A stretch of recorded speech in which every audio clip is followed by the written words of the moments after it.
Hi everyone, I am going to do a review on the Sephora Airbrush gift set. I guess not really a gift set, it's just a set with 5 brushes, and here they are. I'm just going to move the computer down. So this one here is their Airbrush Powder Brush. This one is their Airbrush Concealer Brush.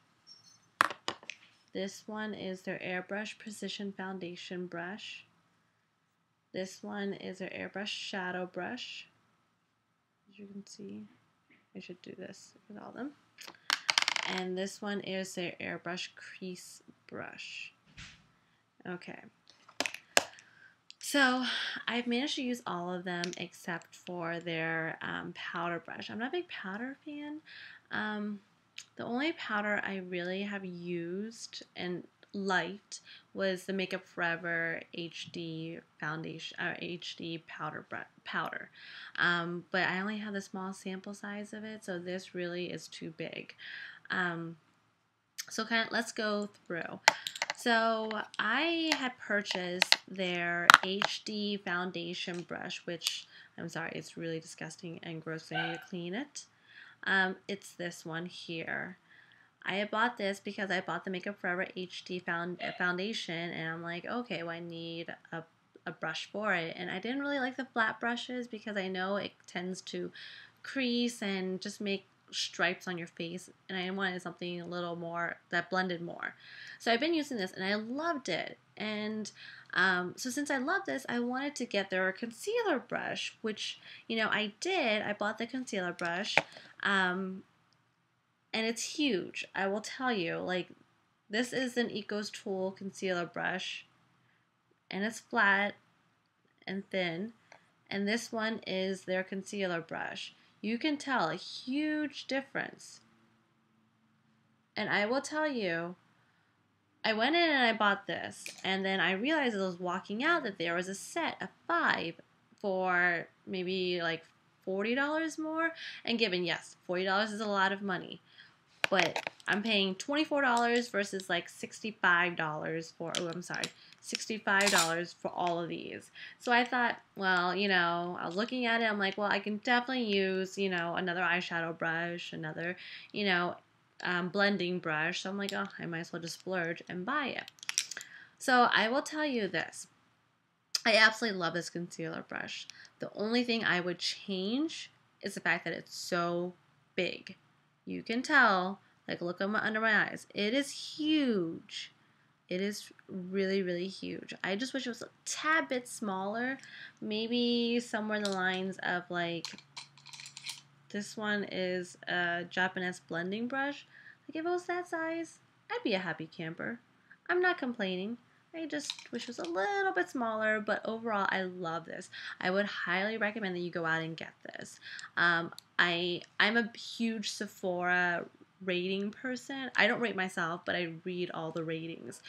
And everyone loved this brush, except for maybe like a handful of people, which I don't know. I don't know why they don't like it. So that's that brush. So I suggest you get this. I suggest you get this whole set. It is a great deal, and honestly, after using so many brushes, I know which one I love and which one I don't love. And I absolutely, hands down, love this whole set. And I think it's well worth the money.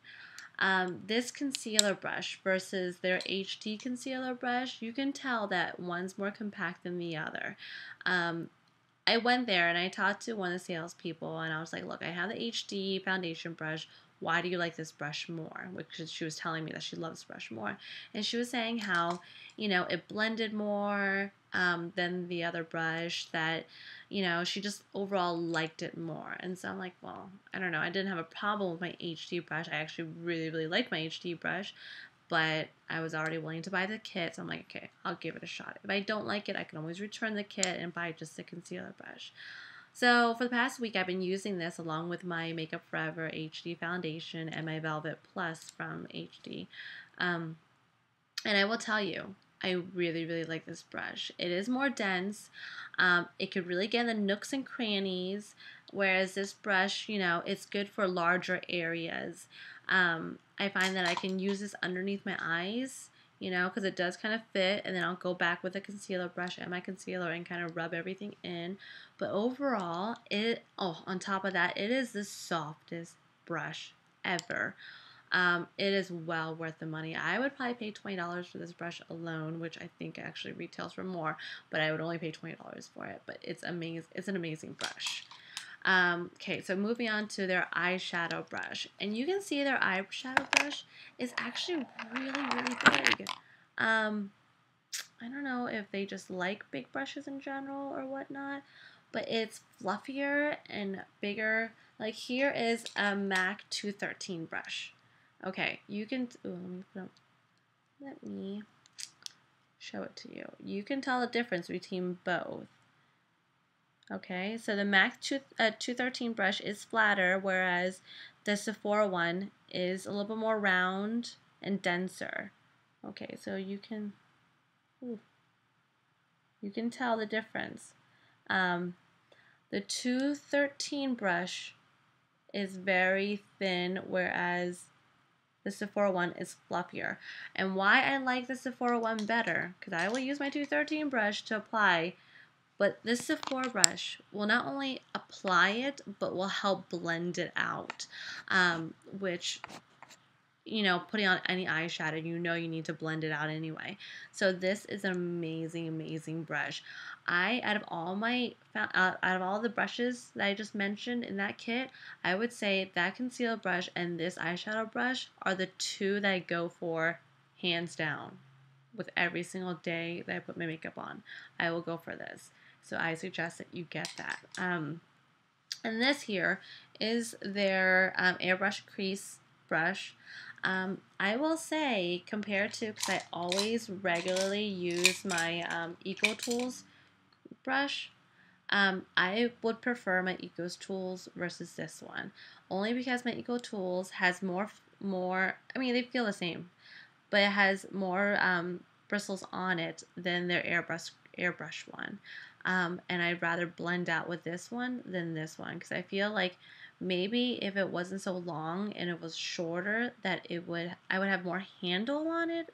I don't know if you can understand what I'm trying to describe, but like it's a little more loose, which is good if that's what you're going for. But if I'm trying to blend something out, I want something a little bit shorter and has more bristles, just so I can blend better with it. But overall, it's a good brush. To me, I would say it's a freebie brush in that kit. But I mean, I still use it. It's nice. I'll use it because I got it, you know, but whatever.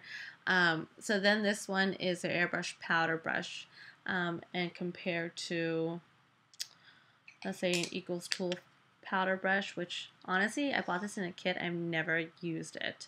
So here's the two. You can see that one's much longer than the other. They both are pretty soft. I would say the Sephora one's a little bit softer. And the width-wise, they're pretty similar. The Eco Tools only appears a little bit bigger, only because I have used it a couple times, so it has fanned out a little bit. But overall, they will do the same exact thing. So, you know, if you're looking for this, by all means, buy the kit based upon it. I haven't used it, so I can't really tell you if it's phenomenal. I think any powder brush is a powder brush. But overall, I suggest that you get it. It is really worth the money. It's only $65. And honestly, that's like, what, 3 brushes from MAC? So I would suggest that you get that. It comes in a nice, cute silver grayish case, so you can carry that around if you want to. So if you have any questions, let me know. Subscribe. Feel free to leave a comment. I'll answer anything that I can. And I hope you have a great day. Bye!